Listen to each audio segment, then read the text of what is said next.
नमस्कार मित्रांनो, आर्था या यूट्यूब चॅनलवर आपल्या सगळ्यांचे स्वागत आहे। आज आपण एक महत्त्वपूर्ण विषय चर्चा करणार आहोत, ते म्हणजे रुपयाचं मूल्य। आपण सगळ्यांनीच न्यूज चॅनल असतील, न्यूजपेपर असतील, डिसेंबर महिन्यामध्ये आपण सगळ्यांनीच बघितलं की रुपयाचं मूल्य जे आहे घसरत आहे, रुपयाचं मूल्य घसरत आहे। तर नक्की रुपयाचं मूल्य आता किती झालंय आणि 1951 मध्ये किती होतं, हा जो रुपयाचा प्रवास आहे यूएस डॉलरच्या अगेन्स्ट मध्ये, म्हणजे एक यूएस डॉलर खरेदी करण्यासाठी आपल्याला किती रुपये आता 2025 मध्ये द्यावे लागतील आणि 1951 मध्ये किती द्यावे लागत होते, याचा जो इतिहास आहे, याचा प्रवास जो आहे रुपयाच्या मूल्याचा, आज आपण समजून घेणार आहोत। एक डॉलर खरेदी करण्यासाठी 1951 चा जर आपण विचार केला तर 4 पॉइंट, इथं जर चार्ट जर बघितला आपण, 4.78 रुपये आपल्याला मोजावे लागत होते एका डॉलरसाठी 1951 मध्ये। 1961 चा जर विचार केला आपण 10 वर्षानंतर, तर एक डॉलरसाठी साधारणतः 4.77 रुपये आपल्याला मोजावे लागत होते। म्हणजे जर या 10 वर्षाचा विचार केला तर रुपयाचं मूल्य जवळपास स्टेबल आपल्याला बघायला मिळते। त्यानंतर 1971 मध्ये जर आपण बघितलं तर 7.50 एवढे रुपये आपल्याला एका डॉलरसाठी मोजावे लागत होते।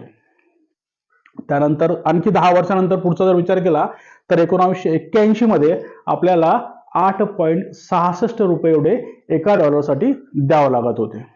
म्हणजे 1951, 1961, 1971 आणि 81 स्लाइटली आपल्याला रुपया जो आहे त्याचं मूल्य आपल्याला त्या ठिकाणी डिव्हॅल्यू जे आहे या काळामध्ये होताना दिसत आहे।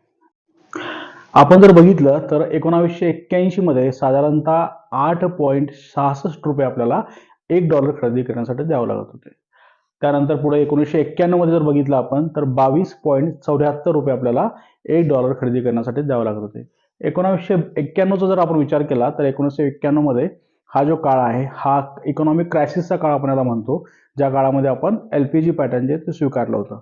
1991 मध्ये सरकारने जाणून बुजून रुपयाचं डिव्हॅल्युएशन जे आहे साधारणतः 22% केलं होतं। त्यानंतर एलपीजी स्वीकारल्यानंतर 1991 नंतर जे आहे ते 2001 मध्ये जर आपण बघितलं तर रुपयाचं मूल्य जे आहे ते झालेलं आहे 47.19। म्हणजेच काय, तर एक डॉलर खरेदी करण्यासाठी आपल्याला 47 रुपये, तर 2001 मध्ये आपण जर बघितलं तर रुपयाचं मूल्य जे आहे ते झालेलं आहे 47.19। म्हणजे 1991 मध्ये जे मूल्य होतं 22.74 ते झालेलं आहे आता 47 पर्यंत। म्हणजे साधारणतः या 10 वर्षामध्ये रुपयाचं मूल्य जे आहे ते दुपटीने घसरलेलं आपल्याला बघायला मिळते। म्हणजे एक डॉलरच्या बदल्यामध्ये जिथे 22 रुपये द्यावं लागत होते, आता ते 47 रुपये आपल्याला द्यावं लागतील 2001 मध्ये।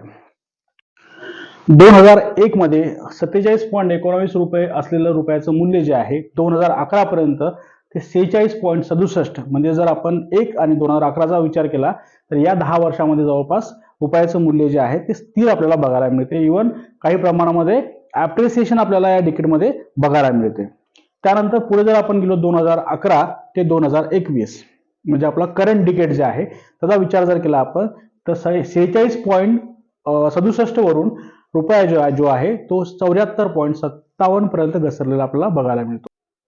तर डिसेंबर 2025 मध्ये रुपयाने 90 ही क्रॉस केली, म्हणजे 90 रुपयापर्यंत रुपया डेप्रिशिएट झाला आपल्याला बघायला मिळते। म्हणजे आता आपल्याला एक डॉलर खरेदी करायचा असेल तर 90 रुपयापेक्षाही जास्त किंमत आपल्याला मोजावी लागेल। तर हा जो रुपया घसरलेला आहे, 90 ती क्रॉस केलेली आहे, तर या रुपयाच्या घसरणीचा आपल्या सामान्यावरती, तुमच्या आमच्यावरती, आपल्या खिशावरती काय परिणाम होतो, आपल्याला फायदा झाला की तोटा झाला, हे आपण पुढच्या व्हिडिओमध्ये बघूया। नमस्कार।